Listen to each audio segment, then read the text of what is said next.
Hello সবাইকে, welcome back to my channel Shraban inspiration. আজকের ভিডিওটা এখান থেকেই স্টার্ট করলাম। তোমরা ভাবছো তো কেকের দোকানে আমি কি করছি। আমরা যাচ্ছিলাম স্যারের বাড়িতে টিচার্স ডে সেলিব্রেট করতে, আর আমি চলেও এসেছি। আর এই যে লেঙ্গি আসছে আর মৌ এখানে কথা বলছিল। আমরা তিনজনে চলে এসেছি স্যারের বাড়িতে। এবার স্যারকে আমরা সারপ্রাইজ দেবো। এই যে কেকটা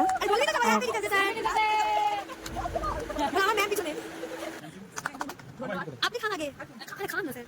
হ্যাঁ ব্যাস মৌ খান।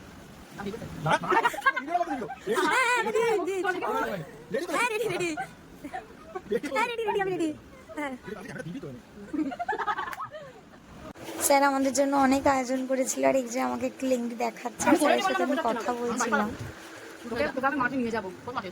সব এই যে এটা গণেশ পুজো, এরা এখন এই মাছের চপ খাচ্ছে। এই হচ্ছে পেঁয়াজ শসা পেঁয়াজ। স্যারকে টাটা করে, লেংরিকে টাটা করে আমরা বেরিয়ে গেলাম। আমি আর মৌ চলে গেছে। আর এই যে যাওয়ার পথে টাটা গাইজ।